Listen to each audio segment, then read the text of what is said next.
Salut, c'est Christophe, de la chaîne YouTube. Je te retrouve pour une vidéo où je vais te parler du symptôme. J'ai recommencé les vidéos où je te donne des infos importantes qui peuvent être bonnes pour toi et pas seulement du journal de bord parce que j'étais très fatigué, j'ai pas pu. Bref, là je te fais une vidéo pour te parler du symptôme. J'imagine que si tu suis la chaîne, tu as du symptôme aussi. Quelle que soit la hauteur du symptôme, peu importe, c'est que tu en as. Et ça m'intéresse d'attirer l'attention sur comment on aborde le symptôme. Et peut-être qu'on l'aborde peut-être pas d'une façon la plus concrète et comment dire, ouais, la plus concrète par rapport au mécanisme qui se déclenche pour déclarer du symptôme. Bref, en général, quand tu commences à avoir une pathologie déclarée ou non, c'est que tu as du symptôme. Parce que si tu n'as pas de symptôme, tu vas pas voir ton médecin, tu vas pas avoir de spécialiste, rien du tout. Faut que tu aies du symptôme. Donc en gros, dans le cas de la sclérose en plaques, mais c'est pareil pour les autres maladies chroniques, quand tu as du symptôme, tu vas voir un médecin généraliste qui t'oriente vers un spécialiste. Et là, vers le spécialiste, tu vas lui dire tes symptômes. On est d'accord? Tu vas lui dire tout ce que tu ressens en fait. Et là, je vais différencier deux choses. La partie symptôme, c'est ce que tu ressens. Et ça, c'est forcément subjectif. C'est-à-dire que l'autre, il n'a aucun retour sur ce que tu ressens. Plus grand spécialiste du monde, il n'a aucun retour sur l'estimation que tu as de ta douleur, de ta gêne, du côté pénible que tu as. D'accord? Donc tu vas décrire au mieux ton ressenti pénible, j'ai envie de dire, parce que s'il n'est pas pénible, le ressenti, bah, tu vas voir personne, tu vas pas voir le neurologue par exemple, tu vas lui dire ton ressenti, c'est subjectif. Et lui, le thérapeute, qu'il soit spécialiste ou généraliste, peu importe, qu'est-ce qu'il va faire? Il va faire un état clinique. L'état clinique, c'est quoi? L'état clinique, c'est juste observer, faire une observation pour essayer de tirer une conclusion objective. D'accord? La différence, c'est que c'est simple. Ton symptôme, c'est un ressenti et c'est subjectif. L'état clinique, comment dire, c'est un constat par observation et c'est objectif. D'accord? Puis ensuite, après, tu vas passer des IRM pour avoir des marqueurs ou alors des ponctions lombaires, tu vois, pour avoir des marqueurs quantifiables liés à des outils qu'on sait maîtriser aujourd'hui. D'accord? Bref, l'important, c'est juste que voir ton symptôme, c'est un ressenti pénible en fait. Et ça émane c'est subjectif dans le sens où c'est toi qui ressens la douleur. D'accord? C'est un point très important. Quand on regarde la définition du terme ressentir, c'est éprouver une sensation, en être affecté de façon agréable ou pénible. Agréable ou désagréable. Tu vois, on passe notre temps à ressentir quelque chose, tu ressens tout le temps quelque chose. Par exemple, tu es amoureux, tu ressens quelque chose, mais c'est agréable, c'est plutôt agréable. Par exemple, tu as des sensations qui vont être classées plutôt dans le désagréable. Si tu as la sensation d'être trahi, si tu as la sensation d'être rejeté, mais même si par exemple, plus concrètement, imagine, tu arrives à quelque chose sur le plan physique, tu te mets l'orteil dans l'angle de la porte, t'inquiète pas que tu vas ressentir quelque chose. Et à mon avis, tu vas plus le classer dans le désagréable. On appelle ça un symptôme, tout simplement. D'accord? Donc le symptôme qui est un ressenti pénible et subjectif, c'est important de le noter, d'accord? Maintenant, je voudrais attirer ton attention sur la partie qu'est-ce qui crée le symptôme en fait. Donc pour ça, je vais prendre des symptômes qu'on a tous plus ou moins déjà vécus. C'est important qu'on l'ait déjà vécu tous ensemble parce que du coup, notre ressenti, quand je vais t'en parler, tu vas te souvenir, toi, des ressentis que tu as eus. D'accord? Donc on sera sur la même chose. T'imagines bien que par exemple, si je te parle du ressenti de l'électricité que je ressens dans les mains quand par exemple il y a un téléphone portable qui est branché sur le Wi-Fi à côté de moi, si toi tu n'as jamais ressenti de sensations désagréables, tu n'auras pas de référence interne. D'accord? Donc tu vas dire ouais, t'es gentil, c'est subjectif. Et tu vas peut-être même pas me croire parce que c'est que ce que je te raconte. D'accord? Donc là, on va parler de ressenti, de symptômes qu'on a déjà vécu. Je vais en prendre deux tout simples. Je vais te prendre le premier, la fièvre. La fièvre, j'imagine que tu as déjà été fiévreux. Et moi aussi. Et du coup, ça, c'est du symptôme. Tu vas avoir, par exemple, qu'est-ce que tu vas avoir avec la fièvre? Tu vas avoir une sensation de chaleur. Des fois, tu vas être frileux, Tu vas avoir chaud, mais en même temps, tu vas claquer des dents et avoir des frissons. Tu vas avoir des suées. En symptômes, là, c'est plutôt du concret, quoi. En ressenti, tu vas avoir peut-être la tête, comment dire, peut-être tu sais plus trop où t'es, quoi. T'as tellement de fièvre, tu peux même avoir comment on appelle ça, des hallucinations, tu vois. Tu as différents éléments qui sont liés à la fièvre, différents symptômes. Et tout le monde les connaît plus ou moins à différentes échelles parce qu'il a déjà ressenti ça, il a déjà vécu le symptôme, ce ressenti pénible. Bref, prenons le mécanisme. La fièvre, pourquoi elle se déclenche? Elle se déclenche par le corps. J'ai envie de dire, c'est l'intelligence de tout ton être qui dit attends, stop, là, il faut que je déclenche de la fièvre. Mais il ne le fait pas pour le plaisir, le mec, parce que c'est désagréable. D'accord?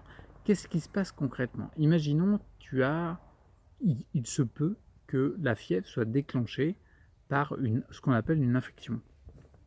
C'est-à-dire, il va augmenter l'inflammation pour une raison précise.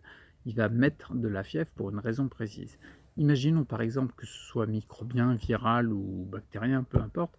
Imaginons que tu as une prolifération, une augmentation de la population d'un certain type de bactéries qui commence à devenir délétère pour ton être. Par exemple, cette bactérie-là, tant qu'on vit ensemble et qu'elle est dans des proportions raisonnables, elle est bonne pour l'organisme même, elle apporte un soutien. Par contre, si la population commence à être trop élevée, ça devient dangereux pour l'individu, c'est-à-dire pour le tout dans son ensemble, l'être dans son ensemble. Donc là, en gros, qu'est-ce qui se passe? Tu as un mec de l'immunité, je vais l'appeler Jean-Paul, tiens. Tu as un mec de l'immunité qui voit qu'il se rend compte, il se dit, oula, dis donc, il y a beaucoup de bactéries dans ce coup-là. Et il se dit, mais c'est beaucoup trop. Il prend son talkie-walkie, il envoie l'info direct au cerveau. C'est Jean-Paul aussi, peu importe. Ils s'appellent tous Jean-Paul, les mecs. Et l'autre, il reçoit l'info, il dit ouais, excuse-moi, mais là, je viens de faire un type de bactérie. Elle commence à gentiment proliférer, mais quelque chose de bien, ça devient vraiment dangereux pour l'organisme, quoi. Alors Jean-Paul, il lui dit ouais, ok, j'ai bien compris. T'inquiète pas, je vais gérer le truc. Embrasse ta femme et dis bonjour à tes gosses. Bref, il raccroche. Et là, aux commandes principales, Jean-Paul, il envoie les ordres. Il dit bon, là, on a fait un brainstorming, on s'est réunis tous ensemble, on a pris la décision. Bon, t'imagines bien, ça se passe super vite, hein, je te le fais au ralenti. Il dit on a pris la décision, on va augmenter la température du corps pour tout cramer les autres parce qu'il y a une prolifération énorme. Donc il donne à un autre Jean-Paul, il dit Jean-Paul, dis donc, tu m'augmentes, tu mets de la fièvre, tu montes la température, même si c'est inconfortable, peu importe. L'important, c'est qu'on se débarrasse de cette prolifération trop énorme, parce que c'est dangereux pour la santé. L'autre, il lui dit, non mais d'accord, mais ça va pas être agréable. Il dit, oui, on a bien compris, mais on a pesé le pour et le contre et tout. Par instinct de survie, il vaut mieux avoir de l'inconfort par des symptômes désagréables, mais par contre, réduire la population de la bactérie qui est pour l'instant délétère. Il envoie, tu as de la fièvre. Et tu as de la fièvre, quand tu y repenses maintenant, la fièvre, elle est faite de façon intelligente et pour ton bien-être, pour ta survie, même si c'est inconfortable, même si c'est désagréable. Tu comprends le truc? Je vais te prendre un deuxième exemple. Un exemple avec mon gamin une fois. Mon gamin, on était le soir, et puis tu sais, on se couche, on dort et tout. Puis fiston, il dit ouais, papa, j'ai la nausée, je me sens pas bien, quoi. Alors je lui dis ok, je dis oh, à mon avis c'est parce que t'es fatigué, vas-y endors-toi, tu vois. Puis j'avais envie de dormir moi aussi. Donc je lui dis ça, puis bon bah il se couche et tout, il est cool. Puis mais c'était un petit peu aussi sensueux. Il dit papa, vraiment je commence à vraiment avoir la nausée, quoi. Ça commence à être fort, quoi. Je dis ah ouais. Je dis ouais tiens, c'est vraiment bizarre. Bref, c'est un petit peu non, la deuxième fois, je lui ai dit non, mais tu dois vraiment être fatigué, t'as couru à fond tout à l'heure et tout. Visiblement, j'avais vraiment besoin de dormir. J'entendais pas le symptôme qu'il me donnait. Il ressentait quelque chose, il m'en parlait, il me l'exprimait, et moi, j'entendais pas ça, parce que j'avais d'autres priorités visibles. Et il y a un moment, il me fait papa, là, faut que je me lève. Un pied dehors, deux pieds dehors, debout, une galette par terre. direct, il a vomi. Et une belle galette en plus. Je vais pas rentrer dans les détails, on est d'accord. Bref, il a sorti un truc balèze. Ah, je regarde, c'est pas parce que j'aime bien le vomi, mais je regarde quand même. Et pas du tout une tronche de vomi. Je rentre pas trop dans les détails pour pas te dégoûter. Bref, des frites à moitié mâchées, pas trop digérées et pleines d'huile. On est d'accord? Qu'est-ce qui s'est passé dans son corps? Quand il m'a exprimé sa nausée, quand il avait envie de vomir, c'est du symptôme. C'est un ressenti pénible, désagréable. Par contre, qu'est-ce qui s'est passé à l'intérieur? Il y a encore un Jean-Paul. Il a vu dans l'estomac, il a dit: ah non, non, là, il téléphone à l'autre Jean-Paul là-haut qui est aux commandes. Il lui dit: écoute, bonhomme, là, ça va pas du tout. Là. Ce qui a été mangé, c'est frit à l'huile, c'est hyper nocif. On ne pourra pas digérer tout ça. C'est pas possible. Moi, je te le dis, je suis responsable de l'estomac. C'est même pas possible. Même pas en rêve, je l'envoie dans le duodénum et l'intestin grêle. Ça, c'est pas possible. Bref, Jean-Paul là-haut, qu'est-ce qu'il fait? Il dit bon, il téléphone à la vésicule biliaire puis au foie. Il lui dit bon, écoutez, les mecs, là, il va falloir qu'on éjecte ce qu'il y a dans l'estomac. Oh non, mais j'avais rangé les outils et tout. On peut pas l'évacuer par le bas? Non, non, il dit là, faut qu'on l'évacue par le haut parce qu'il faut vraiment que ça sorte tout de suite. Si on l'évacue par le bas, ça va être vraiment beaucoup plus gonflant. Bref, on envoie le système de nausée, vas-y. Et Jean-Paul Dufoy, il dit ouais, mais on va avoir envie de vomir, c'est pas agréable. Jean-Paul, chez le directeur, il dit non, non, il dit, on s'en fout. Il dit, on a fait encore une réunion. Il vaut mieux avoir des nausées, des ressentis désagréables ou pénibles, inconfortables, appelle ça comme tu veux, mais être bienfaiteur pour le bien-être de l'ensemble, de l'individu qu'on forme tous les mecs. Ok, donc vas-y. Et paf, il envoie le signal, il envoie le nécessaire. Première nausée, deuxième nausée, troisième, ça sort. Et mon fiston, après, qu'est-ce qui s'est passé? Eh bien, il était mieux. Pourquoi? Pas parce qu'il avait plus de symptômes, si en partie, mais surtout parce qu'il n'y avait plus de cause. Du coup, il n'y avait plus besoin de créer du symptôme. D'accord? C'est un élément très important. Ces deux exemples-là, j'essaie de la faire courte, ces deux exemples-là sont importants parce qu'en fin de compte, on se rend compte que le symptôme, il est juste là pour t'informer, il te prévient qu'il y a une action en cours pour ta survie, pour ton bien-être. Alors je sais que c'est difficile à entendre quand tu as des symptômes. Moi j'ai des symptômes, on peut classer dans le comac, tu vois. Je marche pas par exemple, je suis en fauteuil roulant tout le temps. Je ne peux pas supporter mon poids quand je me mets en position verticale pendant quelques secondes. J'ai des paresthésies, des morsures, des brûlures, bref, de la spasticité, putain, avec des douleurs en plus maintenant, bref.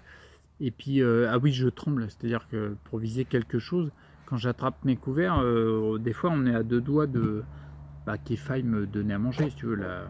La fourchette, je la tiens à deux mains. Pour me raser, je te raconte pas. Bref, ce que je veux dire, c'est que le symptôme, bien sûr, il est désagréable. Alors c'est difficile d'entendre, je comprends que ça puisse être difficile de se dire, ok, le symptôme, c'est le fait qu'il m'informe qu'une action en cours pour mon bien-être, qu'une action est en cours pour mon bien-être. Le fait de se dire que le ressenti désagréable, c'est pour mon bien-être, c'est difficile.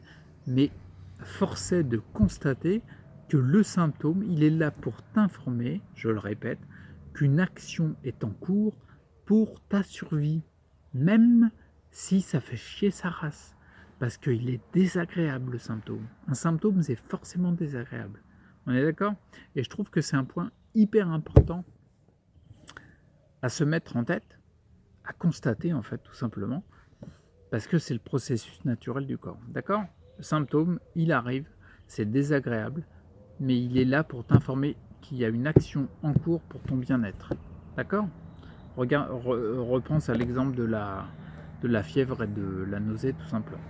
Bref, pour conclure tout simplement, ce que je voulais faire ressortir de ça, c'est que quand tu le vois sous cet angle, qui est l'angle